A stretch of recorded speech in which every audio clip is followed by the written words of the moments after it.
Hello. I've come to you to read the first chapter of my book, Weight of Dysfunction. Many of you have asked me what it's about, and I think that if you hear the first chapter, it will increase your interest. So, here it is, The Weight of Dysfunction, Chapter 1, by Catherine L. Carter. This book is a journal account of a woman in a very dysfunctional, abusive marriage. It takes place during the years 1981 through 1992. These years are chronicled in her journal. It is a true accounting of events from her perspective, and some of the names have either been omitted or changed. If reading about her situation helps even one person see their relationship for what it is, I have fulfilled my purpose. There will be times in the book that you may ask, why did she keep taking it? Why didn't she leave him? Many of you know that it is easier said than done.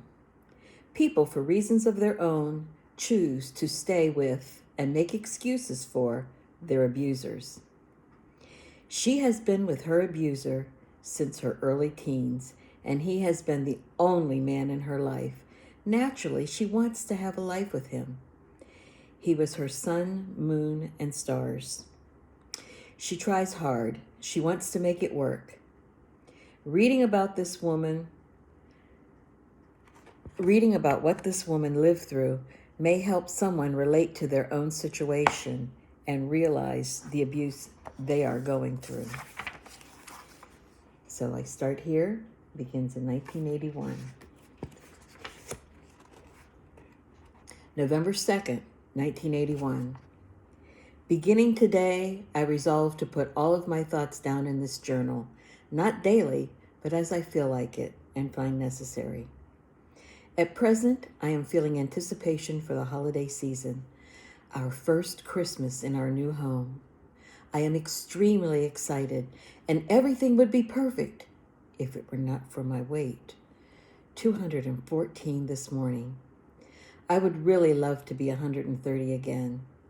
As of yesterday, I'm on another diet. I hope I have enough strength to make it this time. I think having a smaller body would enhance my sex life. I would feel sexier and more comfortable. I always feel that when Brad runs his hand over my body, he is disgusted. I sense that he tries to avoid touching certain parts of my body. Last night, however, we made love in the attic to Al Jarreau, and it was fantastic. After Brad's release, I wanted more, but he was tired. I have not been able to think of anything else all day. I want to jump on him the moment he walks through the door. I still do not know if I can completely trust him, though. Last month, he got mad at me concerning one incident involving his mother and sister, and he treated me coldly for almost 2 or 3 weeks. If he can turn on me that easily, I don't know if I can trust him. Before that, our relationship was special. Now, I am not so sure. I love him, but I will not be hurt like that again.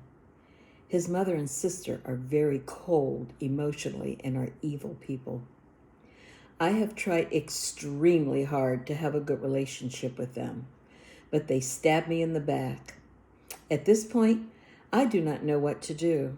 I really do not want to have anything to do with them. I almost had a nervous breakdown when his sister was here with us last year for over a month. No one knows how close I came to a total breakdown. Aside from that and the weight, I am feeling great. I am understanding more about life and learning more about people. I love it. I feel the need to have another baby. The only thing stopping me at this point is my weight. I also want a career in acting. Again, the weight. If I can succeed at losing weight, my whole life will be a success. Only time will tell. November 3rd, 1981. I am feeling afraid for my daughter. Miranda, a girl in her class, is picking on her. The last thing she said before she left this morning was, "I think Miranda and I are going to have a fight." She is not prepared for this. She has never had a fight. Living here is great, except for the school. I feel terrible putting my children through this. The kids are from a different socioeconomic background, and they continually refer to my children as Oreo cookies. My children wear shoes from bargain shoe stores, and those kids wear designer brands. So they say my children are wearing Bobos. Pretty funny, because we can afford to buy sneakers, and they seem to be reaching. In my opinion, it is ridiculous to pay that kind of money to outfit growing feet. Maybe moving here to the city was not the right move. Although my children have the same complexion as the masses, they do not fit in.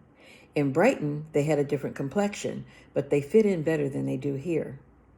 I pray that God is watching over my children. I had a strange dream last night. Brad and his sister were in bed with me, and they were both naked. Also, his sister had a large penis with a nipple. I was wearing a pajama top and no underwear. We were just sleeping in bed, and that is all. I remember Brad did touch the nipple on his sister's penis and giggled. After that scene, and I remember being worried what the kids would think if they saw us, somehow we shifted to where Kim was trying to stake a claim on Brad and turn him against me. Then, some members of my family showed up, including my cousin who was chubby but was so slim I thought she was my sister, and Kim put on her coat and left. I remember saying, "She certainly left fast enough when my family showed up," and I had people on my side. I do not understand the meaning of a lot of things in that dream, but I know that I am very upset by Kim's attitude and the fact that I feel I have no husband when it comes to her. I wonder how much. He really loves me. November 10th, 1981. No one realizes I am coming apart. I am so depressed that I would not get out of bed or dressed if I did not have to. I feel so alone. Brad has told me how great I have been about his overtime because I do not give him a tough time about it. But I am dying inside. I do not feel I have a reason to get up in the morning other than getting the kids off to school. I am tired of the same lunches, breakfasts, dinners, everything. I played the lottery yesterday and went to bingo last night, but I did not win either one. And this money drawing incense is not working very well. I am still fat, 212 this morning. I am having pregnancy symptoms. My breasts feel like watermelons. I have been getting heartburn for the last 3 days. My nipples are very sore and I have been nauseous. I would love to have a baby. I believe Brad would too, but he is concerned about my weight. Everything goes back to my weight. Even though Brad is working all the time, if it were not for my weight, I feel I would go out occasionally and leave the children with a sitter. My body is so ugly, I am ashamed.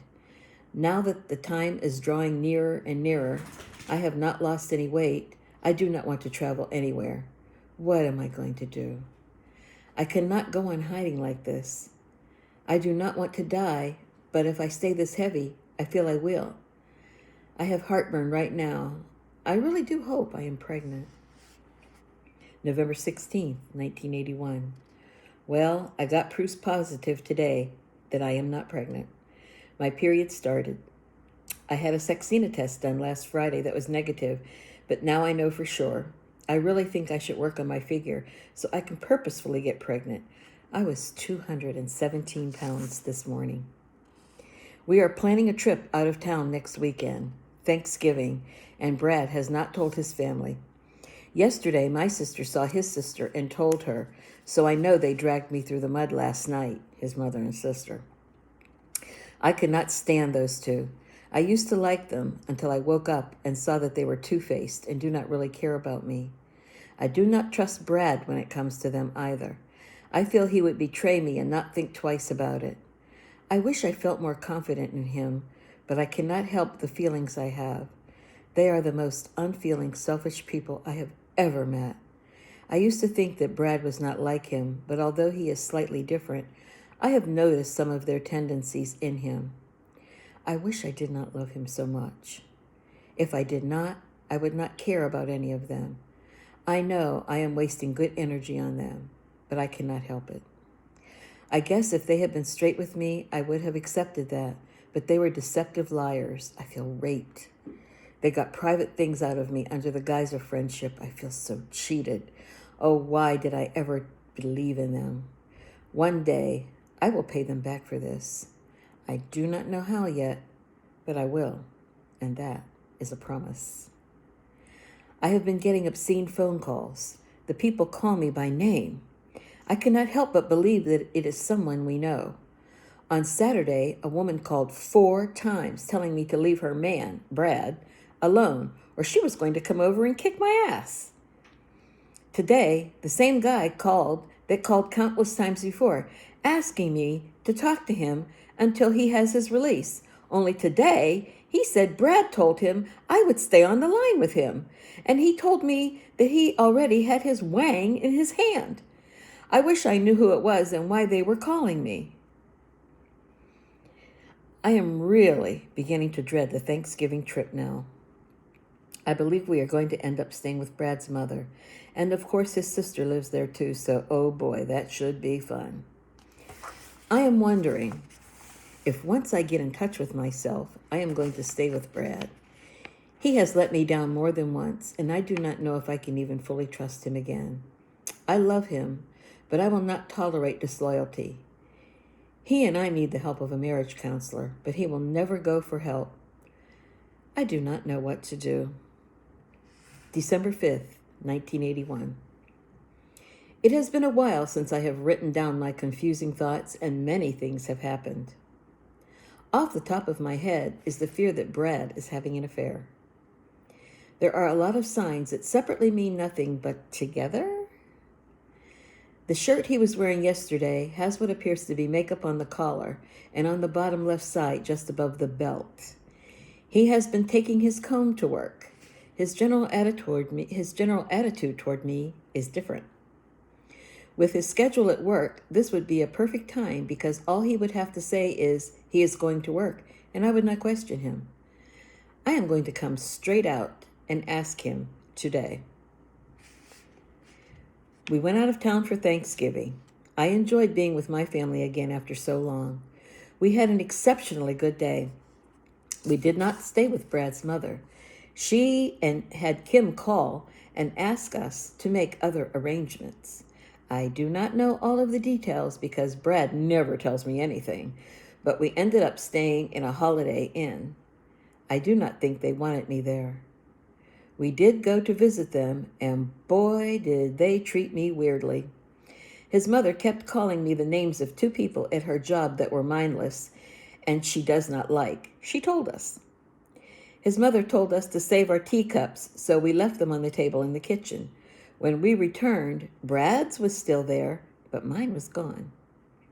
His sister kept giving me dirty looks and saying snide remarks. Friday the 27th was a miserable day for me. Then the next day, Brad went to see his father, and of course, his sister had to tag along. The kids and I were dropped off at the mall. Kim was not ready when Brad got there. If it were me, he would have had no trouble telling me I could not go, or he would leave me because I was not ready. So the bottom line is the kids and I were at the mall for 5 hours because Brad was once again putting his mother and sister ahead of me. What kind of man leaves his wife and 2 young children at a strange mall for 5 hours? Why couldn't we go with them to visit their father? The last time we went to visit the family in 1979, on the day that we were supposed to spend with my family, his mother called and asked him to come over. He left and did not return for hours. After my family left, I called over there, and he came back and with his mother and sister in tow. They were protecting him from me because they knew I was angry. The excuse was, and I heard this from all 3 of them, that they thought my family was going to stay late. What I later discovered was they were at his mother's place smoking pot. Every time now, since his parents have separated, that we have gone to visit, I have been ignored and pushed aside for Mom and Kim. How can I have another baby getting myself further tied down to a man who is so insensitive to my feelings and places other people before me? If he is having an affair, I will not leave him or get emotional. I will not harm myself. What good would that do? Or harm him either. Either way, I would get the blunt end of the stick. I will just keep my cool and function as if it is a common occurrence, and to him shrug it off. Inside, I will hurt, and my blood will be boiling. I have also decided not to tell him anything at all about my family. I noticed I do all the talking, and he never tells me anything about his family. If he is having an affair, I will get revenge in a nonviolent way. If he is having an affair, it will take something precious out of our relationship. Nothing will ever be the same again. That is the end of 1981. 1982 begins on the next page. It starts in January. So if you'd like to hear more and know how this starts out for our heroine in her journal, The Weight of Dysfunction, written by me, please, you can get the book at Amazon.com. You can get it at BookBaby. You can get it at Barnes & Noble. All you have to do is Google it, Weight of Dysfunction. And you can put my name in there, Catherine L. Carter, and it will probably come out better if you put my name there. So to get your copy, and then drop me a line and let me know. You can send your emails to classyk528@gmail.com. Again, that's classyk528@gmail.com. I'd love to hear from you. I'd love to hear how you enjoyed the book, and drop me a line, and also do a review. Wherever you buy the book, make sure you go back and do a review. It definitely helps. So I hope you have enjoyed the first chapter of my book, Weight of Dysfunction, and I look forward to hearing from you. Thank you.